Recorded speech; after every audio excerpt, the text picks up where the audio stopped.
NCERT की पाठ्य पुस्तक का जो 7 चैप्टर है कणों का निकाय एवं घूर्णन गति, उसका जो फर्स्ट क्वेश्चन है एक्सरसाइज का वो है कि एक समान द्रव्यमान घनत्व के निम्नलिखित पिंडों में प्रत्येक के द्रव्यमान केंद्र की अवस्थिति लिखिए। गोला दे रखा है, सिलेंडर दे रखा है, छल्ला, घन, हमें 4 पिंड दे रखे हैं और चारों के द्रव्यमान घनत्व हमें एक समान दे रखे हैं। द्रव्यमान घनत्व चारों के समान हैं तो उनके द्रव्यमान केंद्र कहाँ पर स्थित होंगे, इसके बारे में हमें इस क्वेश्चन में बताना है। सर्वप्रथम हम ए पार्ट की बात करते हैं, गोला। तो गोले का जो द्रव्यमान केंद्र है वो गोले के केंद्र पर स्थित होता है। तो गोले के केंद्र पर गोले का द्रव्यमान केंद्र स्थित होगा। फिर उसके पश्चात इसमें पूछा है सिलेंडर। सिलेंडर का मतलब होता है बेलन, और बेलन के लिए यदि मैं आप लोगों को बताऊं तो बेलन इस तरीके से है। हमें ये नहीं बता रखा कि ये ठोस बेलन है या खोखला बेलन। हालांकि चाहे ठोस बेलन हो चाहे खोखला बेलन, दोनों का जो द्रव्यमान केंद्र है वो इसके, ये हमारे पास में बेलन है, इसके केंद्र से होकर जाने वाली ये जो अक्ष है इसकी, ये है अक्ष। इसकी अक्ष के मध्य बिंदु पर यहां पर इसका द्रव्यमान केंद्र मौजूद होगा। यह है किसी बेलन का द्रव्यमान केंद्र। द्रव्यमान केंद्र तो किसी सिलेंडर का जो द्रव्यमान केंद्र है वो उसकी अक्ष से गुजरने वाली घूर्णन अक्ष के केंद्र पर होगा, उसकी अक्ष के मध्य बिंदु पर। तो सिलेंडर का द्रव्यमान केंद्र उसकी अक्ष के मध्य बिंदु पर, उसकी अक्ष के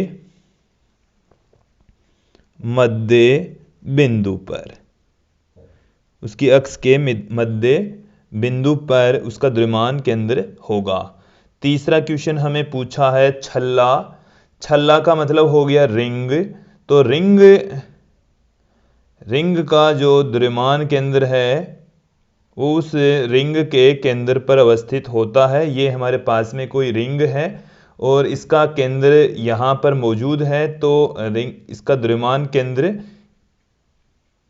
रिंग के केंद्र पर अवस्थित होगा। तो सी पार्ट है हमारे पास में छल्ला, जिसे हम रिंग कहते हैं, वलय कहते हैं। तो केंद्र पर, छल्ले के केंद्र पर ही इसका द्रव्यमान केंद्र अवस्थित होगा, मौजूद होगा। फिर डी पार्ट में हमें पूछा है घन।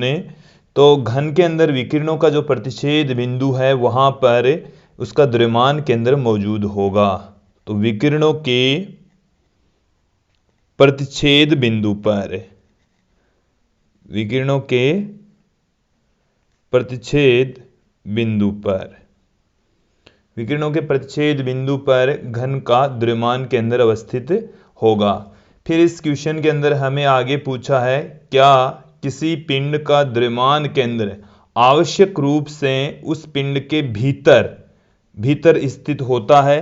तो यहां पर हमने गोला देखा, तो गोले के भीतर उसका द्रव्यमान केंद्र होता है, सिलेंडर के अंदर उसका द्रव्यमान केंद्र होता है, छल्ले के अंदर जो स्पेस है उसके अंदर उसका द्रव्यमान केंद्र होता है, घन के अंदर उसका द्रव्यमान केंद्र होता है। तो क्या इन एग्जाम्पल्स में तो सभी में उनके भीतर ही उनका द्रव्यमान केंद्र है। तो हमें ये प्रश्न पूछा है कि क्या सभी पिंडों में ऐसा होना जरूरी है। तो इसका आंसर है विद्यार्थियों नहीं, सभी के अंदर द्रव्यमान केंद्र आवश्यक रूप से पिंड के अंदर होना जरूरी नहीं है। जैसे हम यहां पर कोई एल आकार की कोई छड़ ले लें, ये हमारे पास में एल आकार की कोई छड़ है। तो इस एल आकार की छड़ में इसका जो द्रव्यमान केंद्र है वो इस जगह पर मौजूद होगा। ये इसका द्रव्यमान केंद्र है, द्रव्यमान केंद्र यहां पर अवस्थित होगा। तो ये हमारे पास में एल शेप की कोई छड़ है, इसका द्रव्यमान केंद्र इसके बाहर अवस्थित होता है। तो इस क्वेश्चन का आंसर है नहीं, और द्रव्यमान केंद्र आवश्यक रूप से उसके भीतर नहीं होता है।